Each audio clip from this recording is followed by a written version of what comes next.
You're in the market to buy a used iPhone and you want to grab yourself a bargain.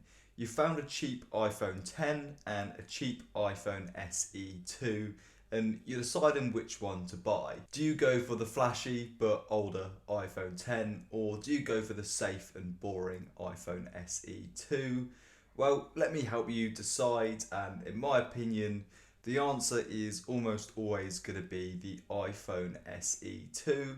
So in this video, I'll give you a full overview of how the iPhone 10 racks up compared to the SE 2, so you can decide which one is right for you. So I'm going to start off with performance. The iPhone 10 was released in 2017 and is powered by the A11 chip with 3 GB of RAM, whilst the SE2 was released in 2020 and is powered by the A13 chip and 3 GB of RAM.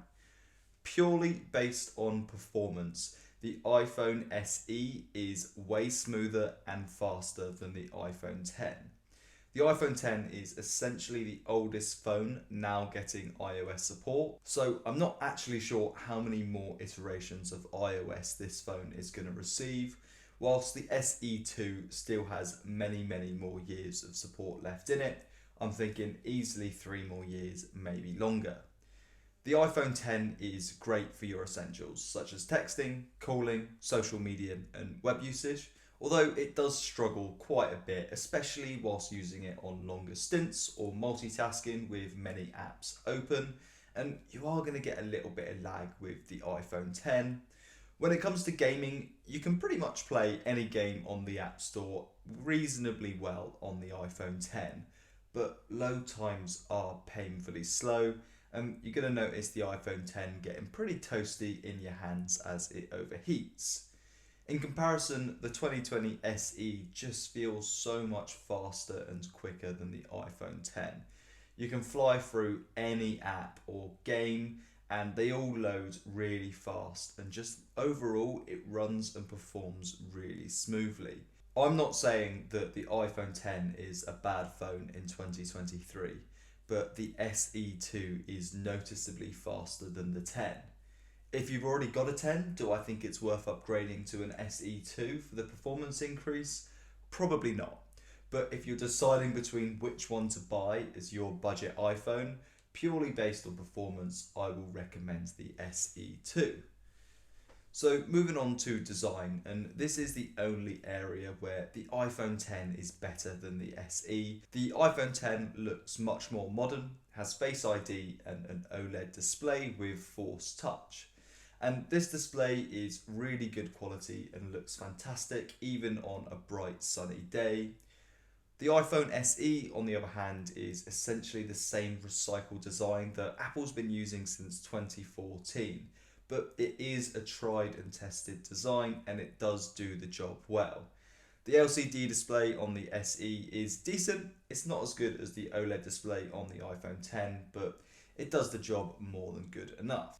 The iPhone 10 may feel like the more exciting and more modern buy, purely based on the way that it looks, but it just isn't actually as modern as the SE2, and it's got a noticeably older processor and is much slower.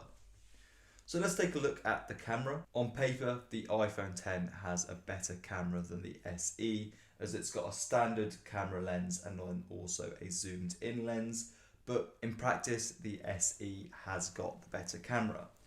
So when it comes to phones, a lot of what makes a photo good is computational photography. And this essentially means that the processor itself will have a bigger impact on the overall photo than the camera sensor. And the SE2 has a faster and newer processor, and therefore it does take better photos. Both phones will take 12 megapixel photos, and they do take good images. But the SE2 is just that little bit better, and you will notice that the photos will age better than the iPhone 10 and just generally look better. When it comes to video, the quality is pretty similar, although the SE2 does slightly take the advantage, but when it comes to video, I don't think you're going to notice as much of a difference. So finally, let's take a look at battery life. Neither of these phones are battery champions. On paper, again, the iPhone 10 looks like the much better buy when it comes to battery life. It's got a 2,700 milliamp hour battery compared to the 1,800 milliamp hour battery found on the SE2. But in reality, the actual battery performance is pretty similar between the two phones. The iPhone X has got a less power efficient processor and also has a power hungry OLED display. Realistically, as long as the battery health is above 90%, both of these phones are going to be able to get you through a full day of light usage. By that I mean 2 to 3 hours of screen on time a day. If you are someone who wants to play a load of games on their phone, you're going to be on a long journey on the train, just constantly scrolling through social media or watching YouTube videos, both of these phones are going to run flat at about the same time, and you are going to need to take a charger with you. It's pretty similar when it comes to battery life on both of these devices. So to conclude, I've really tried to keep this video quick and to the point, just giving you the most essential information that you need. If you do want to go deeper into either of these phones, I do have a full review on both of them on my channel. The links can be found in the description. My really strong suggestion would be to buy the SE2 over the iPhone X. Although there may be some YouTube videos out there telling you that the iPhone X is a really great buy in 2023, it's a decent phone, sure, but when it comes to price, it's just not a good buy in comparison to the other phones available at the same price point. The iPhone X is almost always more expensive than the SE2. The SE2 on Amazon is about 100 quid cheaper than the iPhone X, so you can save money and get a better phone if you buy the SE2.